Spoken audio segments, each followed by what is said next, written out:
변함없이 예수 그리스도를 사모함으로 이 예배드리게 오신 모든 성도님들을 환영하고 또 사랑하고 축복합니다. 정말 오늘도 하나님의 이 강같은 은혜와 사랑이 저희들에게 임하기를 간절히 소원합니다. 오늘 말씀을 읽은 것처럼 오늘의 주인공은 세례 요한입니다. 이 세례 요한 잘 아시죠? 이 성경에 보면 천사가 미리 나타나서 아들을 낳게 될 거다. 그리고 이름은 뭐로 해라 라고 한 사람이 몇 명이나 될까요? 뭐 예수님, 요한, 뭐 사무엘이나 뭐 이렇게 삼손이나 몇 명 꼽을 수 있습니다. 하나님께서 때때로 이렇게 미리 말씀해 주시는데 정말 이 중요한 하나님께서 쓰시고자 하는 사람일 때 특별히 천사를 보내서 이렇게 태어날 것을 얘기해 주고 또 이름도 주시고 이렇게 선택하고 구별하는 경우가 있습니다. 이 세례 요한도 그 중에 한 사람입니다. 그렇게 세례 요한이 이 성경 말씀 전체에서 중요한 역할을 하고 있기 때문입니다. 이 아버지, 세례 요한의 아버지는 사가랴인데 제사장입니다. 이 사가랴가 제사를 드리려 성전에 들어갔는데 천사가 갑자기 나타나서는 이야기를 합니다. 너의 아내 엘리사벳이 너에게 아들을 낳아줄 거다. 근데 이름은 요한이라 하라고 말씀을 했습니다. 근데 요한도 나이가 많고 엘리사벳도 나이가 많아서 그것을 어찌 믿겠습니까? 했더니 이러한 어떤 표적을 알 수 있겠습니까? 했습니다. 그러자 이 세례 요한이 그 말을 인하여서 벙어리가 되었습니다. 근데 말씀대로 이 세례 요한이 잉태되게 되었고 그리고 낳게 되었습니다. 근데 재미난 것은 이 세례 요한과 예수님의 가는 길이 비슷하다는 겁니다. 근데 왜 그럴까요? 이 세례 요한에게 예수님, 이 하나님께서 주신 말씀이 뭐였죠? 오늘 읽은 본문 중에 세례 요한은 어떤 일을 하였습니까? 주의 길을 예비하는 자, 주의 길을 준비하는 자. 그래서 이 세례 요한이 먼저 그 길을 준비하게 되었고 예수님이 그 준비된 길을 따라가게 되었습니다. 그래서 이 마태복음은 짧게 이야기가 나왔지만 누가복음에서는 세례 요한이 이야기가 좀 더 길게 나옵니다. 오늘 읽은 말씀처럼 세례 요한이 어떻게 잉태되게 되는지 이야기가 나오고 바로 이어서 예수님이 또 어떻게 잉태되게 되는지 천사가 나타나서 마리아에게 네가 아들을 낳을 거다. 이름을 예수라 하라 라는 말씀이 나옵니다. 그리고 좀 그 바로 이후에 세례 요한이 태어나는 이야기가 나오고 그 다음에 이어서 예수님이 태어나는 이야기가 나옵니다. 그리고는 다시 세례 요한이 광야에서 외치며 회개하라 천국이 가까웠느니라 외치고 세례를 주는 세례 요한의 사역의 이야기가 나옵니다. 그리고 이어서 예수님이 오셔서 세례 받으시고 광야에서 시험 받으시고 그리고 갈릴리에서 사역을 시작하는 이야기가 나옵니다. 그리고는 중간쯤 가서 세례 요한이 헤롯에게 목베어 죽는 이야기가 나옵니다. 그리고 좀 더 후에 예수님이 십자가에서 죽는 이야기가 나옵니다. 이렇게 세례 요한과 예수님의 이 사역이 평행선을 이루면서 가는 것을 이 누가가 그것을 잘 성경에 기록하고 있습니다. 근데 이렇게 적용되는 이렇게 흘러가는 이야기들을 왜 누가가 이 성경 말씀에 기록하였을까요? 무엇을 보여주시기 위해서? 하나님의 일을 누가 이루어 가신다? 하나님이 이루어 가신다. 모든 일들은 예수님의 일지라도 그것이 어떻게 무엇대로 이루어진다? 말씀대로 이루어진다 라는 것을 보여주시기 위해서 이렇게 기록을 하였습니다. 그래서 이 이사야의 예언대로 이 세례 요한은 예수님의 갈 길을, 예수님이 오시는 길을 예비하고 준비하고 그리고 그 길을 평탄케 곱게 하였습니다. 그리고 그 예비된 길을 예수님께서 그대로 따라가셨습니다. 이 세례 요한이 그가 이러한 사역들을 잘 마칠 수 있었던 이유는 세례 요한이 특별하게 태어나서가 아닙니다. 그가 특별한 사람이라서가 아닙니다. 이 세례 요한이 태어나게 될 때 어떤 이 사가랴가 다시 말을 하게 되었잖아요. 그러한 일들을 보면서 이 주위 사람들이 이렇게 이야기를 합니다. 그 근처에 사는 자가 다 두려워하고 이 모든 말이 온 유대 산중에 두루 퍼짐에 듣는 사람이 다 이 말을 마음에 두며 가로되 이 아이가 장차 어찌 될꼬 하니 이는 주의 손이 저와 함께 하심이니라. 이 처음부터 세례 요한에게 함께 하셨던 주의 손이 결코 떠나지 않았습니다. 처음부터 끝까지 세례 요한이 사역을 잘 마칠 수 있도록 성령님께서 도우시고 그를 주의 손으로 붙드셨습니다. 그래서 그가 사역을 잘 마칠 수 있었습니다. 또한 예수님도 마찬가지입니다. 예수님도 하나님이시지만 이곳에 무엇으로 오셨습니까? 사람으로, 완전한 사람으로 오셨습니다. 완전한 하나님이시면서 동시에 완전한 사람으로 오셨습니다.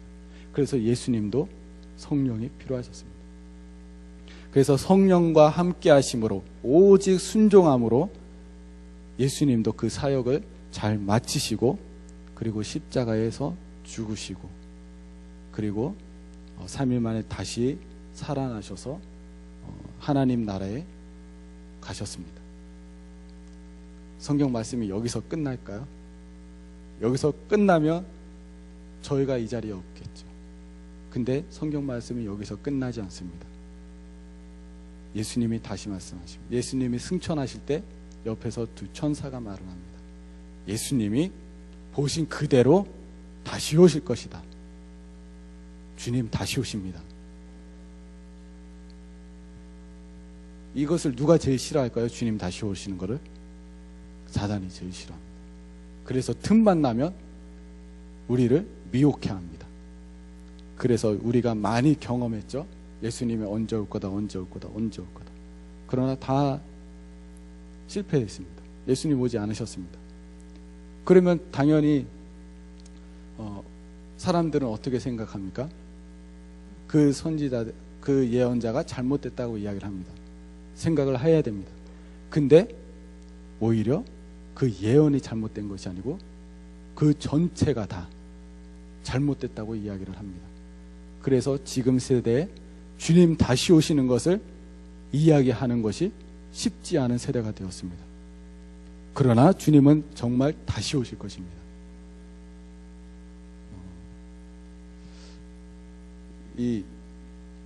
근데 예수님께서 다시 오실 때 어떤 모습으로 오실까요? 은혜의 주로 오실까요? 아니면 심판의 주로 오실까요? 심판의 주로 오십니다. 이사야 61장 1, 2, 3절을 보면 이 예수님에 대한 예언이 나옵니다. 병든 자를 고치고 억눌린 자를 풀어주고 죄에서 해방해주고 그러면서 은혜의 해와 하나님의 신원의 날을 선포할 거라고 이야기를 합니다. 근데 예수님이 오셔서 그 본문을 회당에서 똑같이 선포하셨습니다.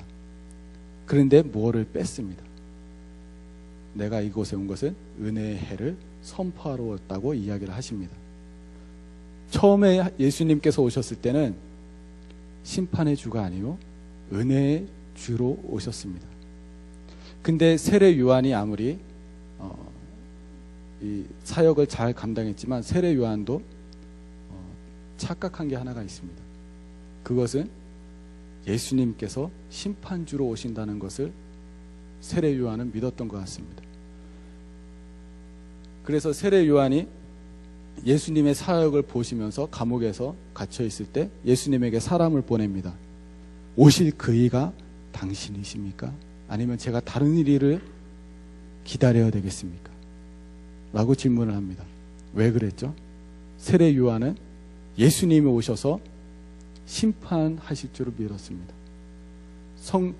나는 물로 세례를 주거니와 내 뒤에 오시는 이는 불과 성령으로 세례를 줄 것이요 쭉정이를 불에 던지고 알곡은 모아들일 것이다. 그렇게 너는 심판의 주로 오시는 예수 그리스도를 맞이해야 된다. 그래서 지금 회개하라, 천국이 가까이 왔다고 세례 요한은 선포했습니다. 그런데 예수님께서는 오셔서 먼저 심판의 주로 오신 것이 아니요 먼저 은혜를 선포하시기 위해서 우리에게 찾아오셨습니다. 그래서 은혜 받을 만한 때, 아직 은혜의 해가 아직 우리에게 있습니다. 아직 신원의 날이 오지 않았습니다. 아직도 여전히 은혜의 해가 우리에게 있습니다. 은혜 받을 만한 때 무엇을 받아야 되겠습니까? 은혜를 받아야 됩니다. 지금은 은혜를 받을 때입니다. 항상 은혜를 사모해야 됩니다. 은혜를 선포해야 됩니다. 만나는 사람들에게, 내 아이들에게, 또 우리 자녀들에게, 같은 말이죠. 우리 학생들에게 은혜를 전달해 줘야 됩니다. 우리 교회가 해야 될 일, 내가 성도로서 해야 될 일 무엇입니까? 은혜를 선포하는 겁니다. 은혜를 전달해 주는 겁니다. 그것이 우리가 해야 될 일입니다. 근데 세례 요한도 성령님의 도우심 따라서 사역을 감당했습니다. 예수님도 성령님의 도우심에 따라서 이 사역을 감당하셨습니다. 우리는 누구를 믿고 누구를 의지해서 주님 오실 길을 예비하며 살아가야 되겠습니까? 성령을 의지하며 살아가야 됩니다. 아까 읽었던 말씀처럼 예수님께서 제자들에게 약속을 해주십니다. 요한은 물로 세례를 베풀었으나 너희는 몇 날이 못되어 성령으로 세례를 받으리라 하셨느니라 말씀하셨습니다. 그리고 또 예수님은 제자들에게 또 다른 말씀도 하셨습니다. 오직 성령이 너에게 임하시면 너희가 권능을 받고 예루살렘과 온 유대야와 사마리아와 땅끝까지 이르러 내 증인이 되리라 하셨습니다. 정말 며칠이 못 돼서 제자들에게 성령이 임하였습니다. 그래서 그들은 복음을 전하기 시작했습니다. 그래서 이 주님이 다시 오시는 그 길을 제자들이 준비하고 예비하였습니다. 어떻게 그 길을 예비하셨습니까? 주님의 제자들이 어떤 방법으로 무엇을 하였습니까? 마태복음 24장 14절 이 천국 복음이 모든 민족에게 증거되기 위하여 온 세상에 전파되리니 그제야 끝이 오리라. 예수님이 언제 오십니까? 천국 복음이 온 세상에 전파될 때 예수님이 다시 오십니다.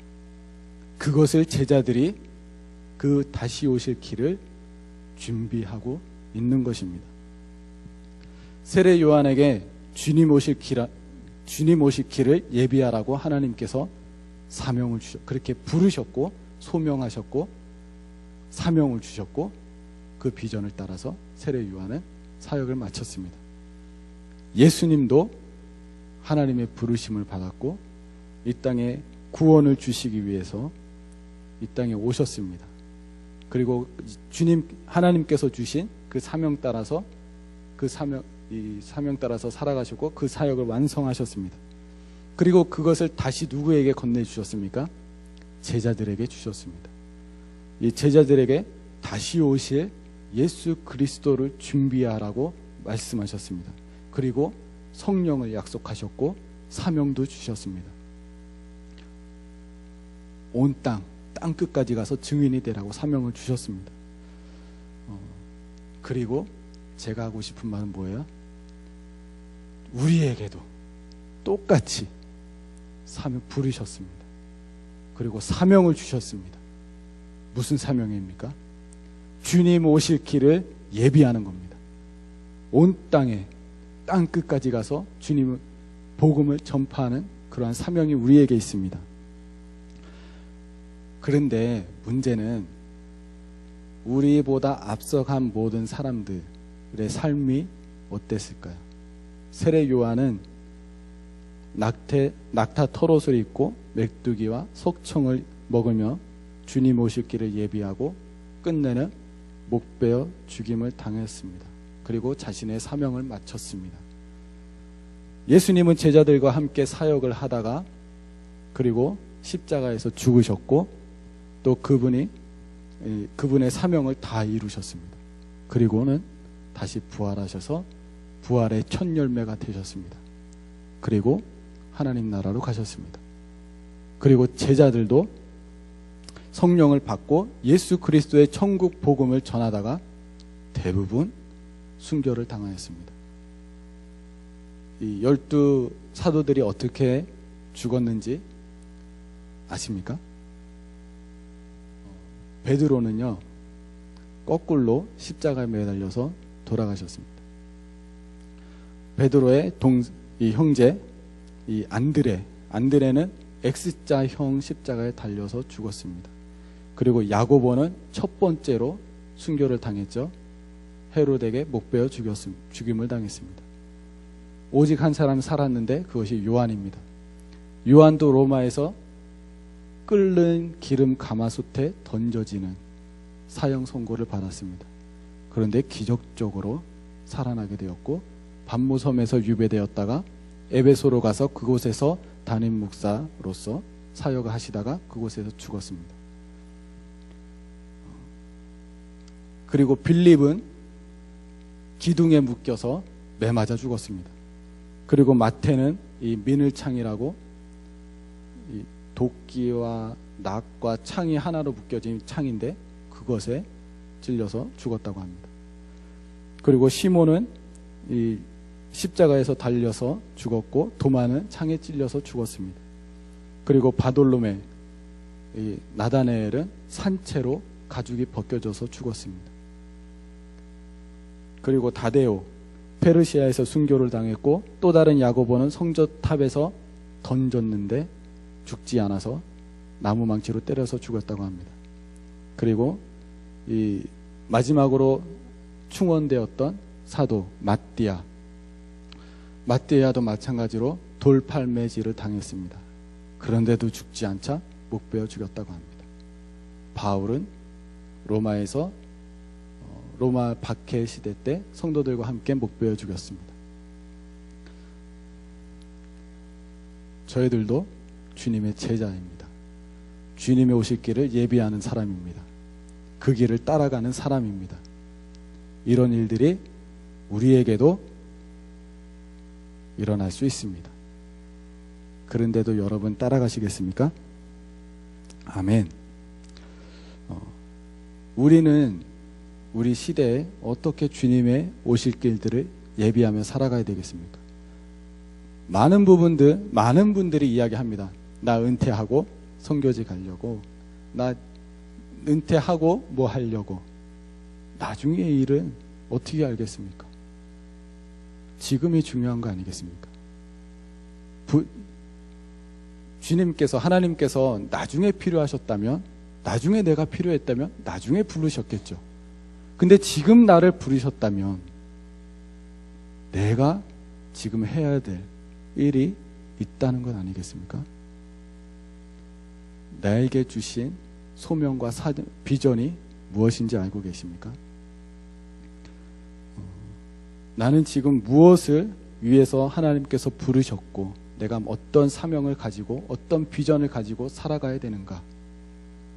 우리 교회는 하나님께서 우리 교회를 부르셨는데 우리 교회의 사명은 무엇이고 비전이 무엇입니까? 그런 것을 우리가 늘 가지고 살아가야 됩니다. 그런데 우리가 비전 많이 이야기합니다. 비전을 가지고 살아가야 된다. 꿈과 비전이 있어야 된다. 근데 비전은 반드시 사명 위에 세워지는 것이 비전입니다. 그리고 사명은 반드시 소명을 바탕으로 세워지는 게 사명입니다.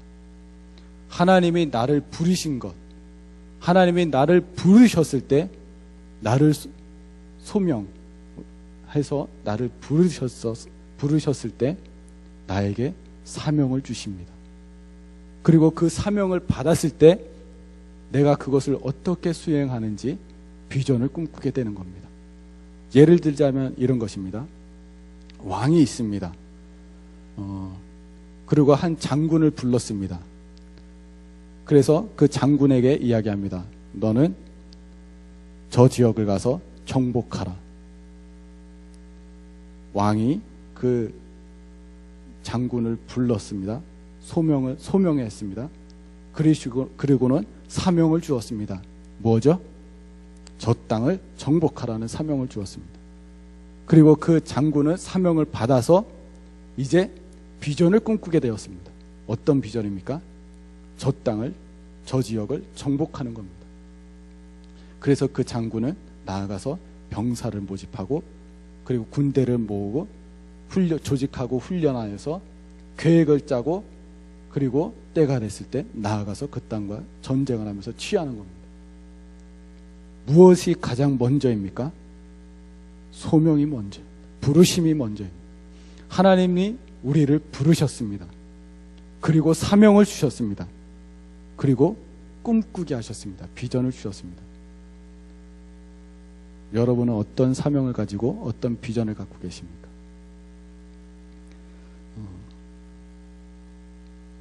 자신 있게 말할 수 있으신 분 있겠지만 쑥스러워서 안 하시는 걸로 믿겠습니다.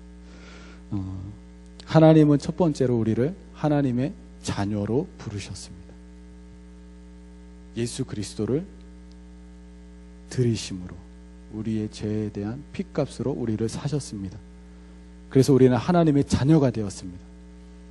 그리고 우리는 하나님 예수 그리스도의 신부로 부르셨습니다. 그리고 우리는 그래서 정결하고 거룩한 신부로 우리는 예비되어야 됩니다. 그리스도가 다시 오시는 날은 다시 오실 때 예수님께서 아까 뭘로 오신다고 했죠? 심판의 주로 오신다고 말씀했습니다. 그리고 신원의 날을 선포하러 오신다고 하였습니다. 왜 신원의 날을 선포하시는지는 아까 순교당한 많은 사람들을 보면 왜 하나님께서 신원의 날이라고 이야기하셨는지 우리가 알 수 있을 것입니다. 그러나 다시 오실 때 심판주로 오실 뿐만 아니라 우리에게 우리의 신랑으로도 오십니다. 그리스도가 다시 오시는 날 심판의 날이지만 어린 양의 혼인잔치가 있는 날입니다. 아까 말씀에는 천국 복음이 온 세상에 전파될 때 예수 그리스도가 다시 온다고 말씀을 했지만 계시록에서는 이렇게 이야기를 합니다. 19장 7절에서 8절 말씀. 우리가 즐거워하고 크게 기뻐하여 그에게 영광을 돌리세. 어린 양의 혼인기약이 이르렀고 그 아내가 예비하였으니 그에게 허락하사 빛나고 깨끗한 세마포를 입게 하셨은즉 이 세마포는 성도들의 옳은 행실이로다 하더라. 누가 혼인 잔치를 준비했다고 성경 말씀에서 이야기를 합니까? 아내가 예비하였으니. 아내가 누구입니까? 저희들이잖아요. 저희들이 예수님의 혼인 잔치를 준비하는 사람입니다. 그런데 어떻게 준비하는 겁니까? 예수님에게 그 어린 양에게 입힐 거룩하고 흠없고 빛나고 깨끗한 세마포를 입혀야 됩니다. 근데 그 세마포가 뭐라고 합니까? 이 세마포는 성도들의 옳은 행실이라. 우리가 주님의 길을 예비해야 되는 것은 천국 복음을 전하는 것만이 아닙니다. 우리가 예수 그리스도의 거룩한 신부로 예비되어야 됩니다. 이 두 가지가 다 병행되어야 됩니다. 우리가 거룩한 행실로 주님 오실 길을 맞이해야 됩니다. 이 예수님의 비유 중에 열처녀 비유가 있잖아요. 좀 이해하기 어렵잖아요. 왜 같이 준비했는데, 왜 같이 졸았는데 그렇다고 기름 없다고 나눠주지도 않고, 그래서 그 사람들은 얼른 갔다 온다고 했는데 문 열어주지도 않고 좀 억울하잖아요. 그런데 나눠줄 수 있는 것이 아닙니다. 내가 준비되어야 되는 거예요. 거룩한 기름을 내가 준비해야 되는 겁니다. 뭘로요? 옳은 행실로, 거룩하고 순결한 신부로 내가 준비되는 겁니다. 그래야 주님 오실 때 예수 그리스도, 나의 신랑 되신 예수 그리스도를 맞이할 수 있는 겁니다. 그렇게 하나님은 우리를 하나님의 자녀로 예수 그리스도의 신부로 부르셨습니다. 또한 그뿐만이 아니라 우리를 하나님의 군사로 부르셨습니다. 교회는 군사가 모였으니 당연히 무엇가 됩니까? 군대가 됩니다. 교회는 하나님의 군대입니다. 그러면서 공동체입니다. 그렇다면 각 사람에게 하나님이 부르셨고 그 사람에게 사명을 주신 것과 비전을 주신 것과 마찬가지로 각 교회를 부르셨을 때는 그 교회에게 맞는 사명도 주시고 비전도 주십니다. 우리 교회는 어떤 사명을 가지고 지금 나아가고 있습니까? 딱 떠오르는 거 있으십니까? 우리 교회는 지금 이 사명을 가지고, 이 비전을 가지고 나아가고 있다. 온 성도가 하나 되어서 이것을 위해서 나아가고 있다 하는 게 딱 떠오르는 게 있습니까? 저는 잘 느껴지지 않더라고요. 온 교회가 하나 되어서 이것을 위해서 군대가 하나의 목적을 가지고 전투하며 나가는 것처럼 우리 교회가 하나 되어서 어떤 목적을 가지고 그것을 이루기 위해서 나아가는 그러한 운동성, 그런 역동성이 느껴지지가 않습니다. 근데 그룹은 정말 좋아요. 남성교회 모임 좋아요. 큐티 모임 아주 좋습니다. 목장 모임 부분 너무나 좋습니다. 잘하고 있습니다. 그런데 교회는 공동체입니다. 하나가 되어야 됩니다. 우리 교회에게 주신 분명한 사명과 비전이 있습니다. 근데 우리가 왜 그거를 깨닫지 못합니까? 우리의 마음이 나눠져 있기 때문에, 하나가 되어 있지 못하기 때문입니다. 교회가 가져야 될 가장 중요한 사명, 예수 그리스도를 다시 오시는 것을 예비하는 길, 그것이 무엇입니까? 가장 중요한 것, 말씀 그대로 예수님이 주신 우리의 사명, 땅끝까지 가서 제자 삼는 겁니다. 바꿀 수 없는 하나님께서 우리에게 주신 사명입니다.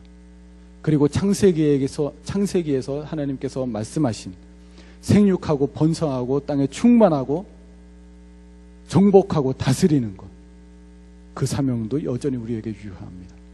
무엇을 이야기합니까? 믿는 자로서 믿는 사람들을 낳고 생육하고 번성하고 이 땅에 충만하고 믿는 사람으로서 하나님의 군대로서 이 땅을 다스리는 것을 이야기하고 있는 겁니다. 우리 교회가 품어야 될 사명과 비전 무엇입니까? 한마디로 하면 생명을 살리는 일입니다. 제자 삼는 것, 전도하는 것, 생명을 살리는 겁니다. 근데 우리 교회가 해야 될 중요한 사명, 잊어서는 말아야 될 것, 다음 세대를 믿음으로 준비하는 겁니다. 많은 참 안타까운데, 나는 너무나 신앙생활 잘하는데 왜 우리 자녀들에게는 세상의 기준으로 가르치고 기준으로 기르려 하는지 이해하지 못할 때가 참 많은 것 같습니다. 나는 믿음으로 살고 내 아들, 딸들은 세상으로 사는 게 맞는 겁니까? 그렇지 않죠. 우리 아이들, 다음 세대들을 믿음으로 준비시켜야 됩니다. 이것이 우리 교회의 사명이 되고 비전이 되어야 됩니다. 아무리 이 한 세대가 부흥을 맛봤다 할지라도 그 다음 세대를 준비시키지 않으면 얼마 못 가서 그 불이 꺼지는 것을 우리가 보지 않습니까? 미국이 그랬고 영국이 그랬고 지금 한국도 그렇습니다. 주일학교가 없는 교회가 반이 넘습니다. 한국에.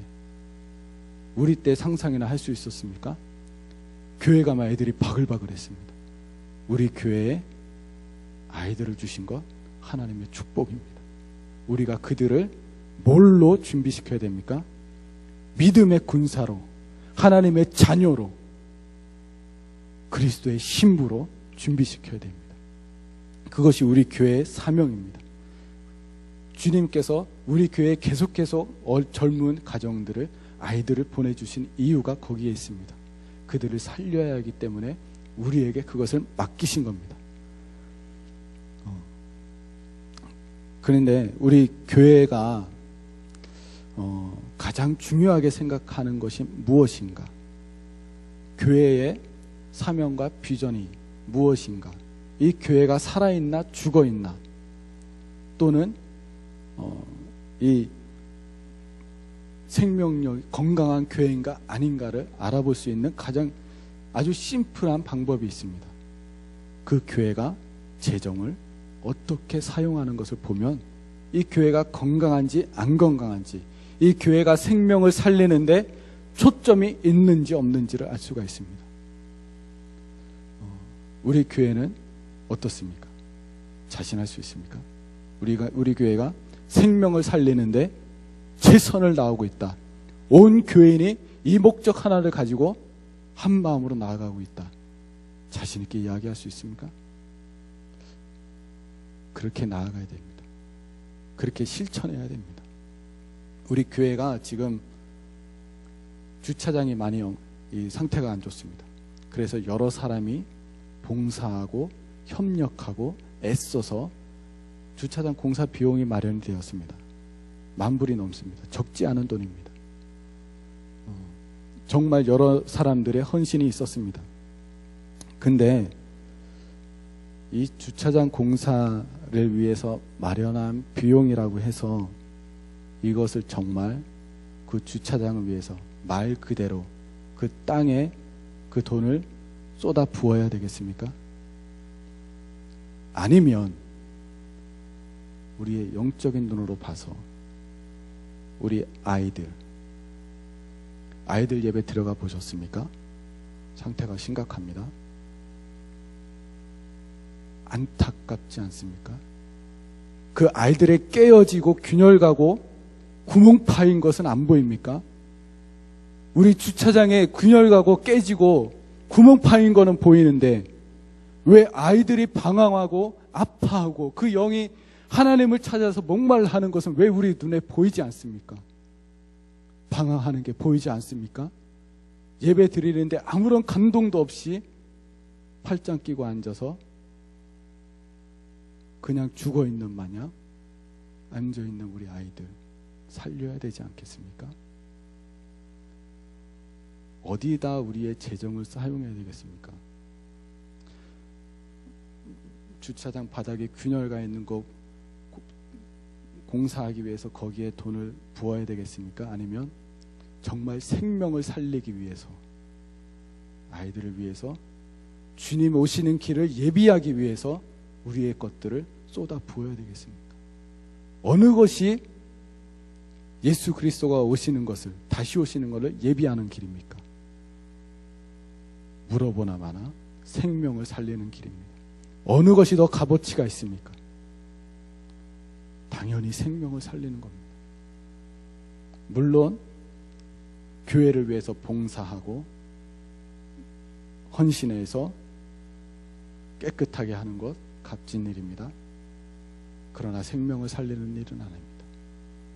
그러나 한 사람일지라도 우리가 그것을 위해서 협력함으로 생명이 살아났다.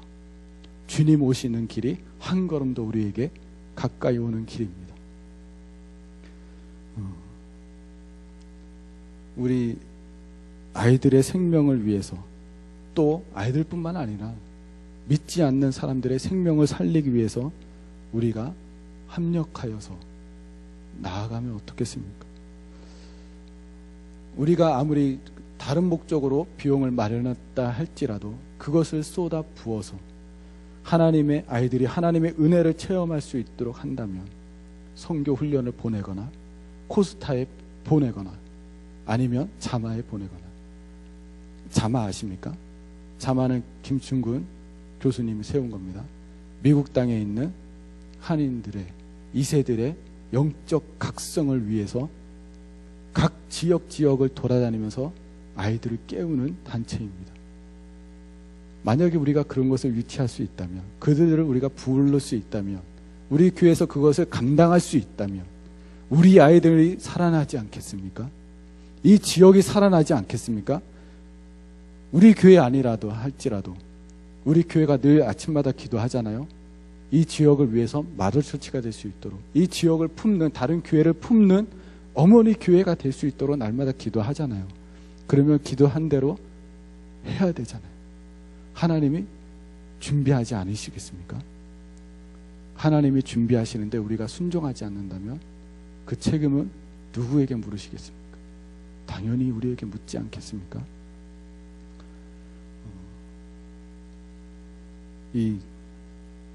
우리가 그러한 것을, 우리의 생각이 바뀌어야 됩니다. 물론 교회 봉사하는 것 좋지만 하나님의 나라를, 주님 오실 길을 예비하는 것이 무엇인가를 우리가 고민하며 생각해야 될 때입니다. 영혼을 살리는 것, 어느 것과도 바꿀 수 없는 교회의 주된 사역입니다. 목표이고 비전이고 사명입니다. 그것을 우리 교회가 감당해야 됩니다. 이 마태복음 6장 33절, 너희가 먼저 그 나라와 그 의를 구하라. 그리하면 이 모든 것을 너희에게 더해 주실 것이다. 우리가 이 말씀을 믿은 대로 우리가 하나님의 나라와 그 나라, 예수 그리스도가 다시 오시는 것을 예비하기 위해서 우리의 것들을 먼저 드린다면 하나님께서 어떻게 역사하시는지 보는 것이 재미 아닙니까? 신앙의 재미 아닙니까? 우리가 다른 목적으로 모았다 할지라도 그것을 은혜를 위해서 쏟아 부었는데 하나님께서 그냥 땜질하는 게 아니고 새로 싹 깔아주면 볼 때마다 얼마나 즐겁겠습니까? 하나님이 우리와 함께 하시는구나, 역사하시는구나, 역시 하나님의 말씀이 맞구나, 즐겁지 않겠습니까? 신나지 않겠습니까? 내가 하겠습니까? 하나님이 하시겠습니까? 하나님이 하시도록 자리를 마련해 드려야 되지 않겠습니까? 그리고 우리가 해야 될 거는 우리가 해야 될 일을 감당해야 되는 겁니다. 근데 꼭 그렇지는 않더라고요. 그렇게 하시는데 이거는 제 이야기입니다. 이 캔사스에 이사를 왔습니다. 근데 아이들이 어리고 셋이나 되고 5가정인데 당연히 세탁기가 필요합니다. 어린아이들 빨래 양 많은 거 아시죠? 근데 세탁기가 없습니다. 근데 사고 싶은데 돈이 없었어요. 근데 몇 달 후에, 한 6개월 후에 200불이 생겼습니다. 그래서 아싸, 세탁기를 사야지 했는데, 그래서 크레그리스트를 열심히 뒤졌습니다. 180불짜리가 나왔어요. 아니 200불짜리가 나왔어요. 아, 이거 사야 되겠다. 연락을 했는데 잘 안 돼요. 근데 마침 그때 학교에서 메일이 왔습니다. 과테말라였던 것 같아요. 선교사님인데 아들과 신방 갔다 오다가 아들이 보는 앞에서 총 맞아 죽었다고 하는 연락이 왔습니다. 우리 학교의 동문이었습니다. 선교사님이었습니다. 그래서 우리 함께 이 가정을 위해서 기도하고 돕자라고 이야기를 했습니다. 그때 200불이 생각이 났습니다. 그래, 드려야지. 드렸습니다. 하나님께서 그때 이 말씀이 생각이 났습니다. 너희는 먼저 그 나라와 그 의를 구하라. 그리하면 이 모든 것을 너희에게 더하시리라. 그러실 것이다.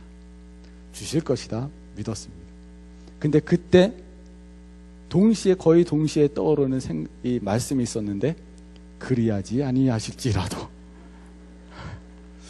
아유, 주님, 이거는 아니죠. 얼른 생각 버렸습니다. 근데 아니나 다를까 안 생깁니다. 1년이 지났어요. 우리 아파트 동이 건너편에 그 지하실에 세탁기가 있었습니다. 코인 난도리가 있었습니다. 그래서 거기를 제가 맨날 왔다 갔다 해야 됩니다. 겨울에 되면 이게 힘들더라고요. 이 아내는 자기가 안 가니까 신경이 안 써요. 저는 제가 가야 되니까 갈 때마다 신경이 쓰이는 거예요. 왜 안 주시지? 왜 안 주시지? 아내한테 이야기하면 그거 내려놔야 주실걸? 아주 얄미워요. 그래서 저도 내려놓으려고 했어요. 그렇게 마음가짐도 먹었습니다. 그리고는 한 달, 두 달, 세 달, 네 달, 다섯 달, 여섯 달, 다시 또 겨울이 왔어요. 좀 짜증이 나는 겁니다. 그런데 1년이 지나가니까 그냥 잊어버리게 되더라고요. 그래서 내려놓게 되었습니다. 그런데 어느 날 다시 200불이 생겼어요. 이거 사라는가 보다. 그래서 다시 뒤졌습니다. 크레그리스트에 180불짜리가 나왔어요. 근데 예전에 살려고 했던 것보다 상태가 너무 좋은 거예요. 크고 아주 좋아요. 그런데 그 가격에 드라이도 딸려 있어요. 얼마나 좋은지 얼른 이 메일을 보냈습니다. 바로 답변이 왔어요. 바로 가서 180불 주고 좋은 세탁기와 난도리를, 이 드라이기를 구했습니다. 얼마나 기분이 좋은지요. 이제 제가 빨래 안 합니다. 너무 좋아요. 하나님이 우리가 그것을 드렸다 할지라도 하나님께서 하십니다. 하나님 때 하십니다. 하나님께서 이걸 하셨으니 우리 새로 까다 주시겠지? 안 그럴 수도 있어요.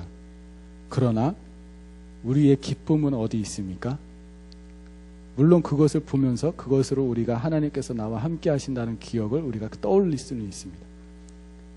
그런데 생명이 살아나는 것, 우리 교회가 주님 오시는 길을 예비하는 것, 그것에서 우리가 기쁨을 찾지 않겠습니까? 우리 교회에 주님이 함께 하신다는 것, 이것만큼 기쁜 일이 어디 있겠습니까? 우리가 그렇게 살아가야 될 줄은 믿습니다. 우리가 좀 더 고민하고 어떤 것이 예수 그리스도가 다시 오시는 길인가를 고민하며 생각하며 나아가야 됩니다. 그럴 때 주님께서 잘했다 칭찬하실 것이고 우리를 기억하시고 우리에게 더 많은 사람들을 붙여주실 줄은 믿습니다. 우리 교회가 그렇게 사명과 비전을 가지고 부르심 따라서 나아가는 우리 안디옥 교회가 되기를 간절히 소망합니다. 다 같이 기도하겠습니다.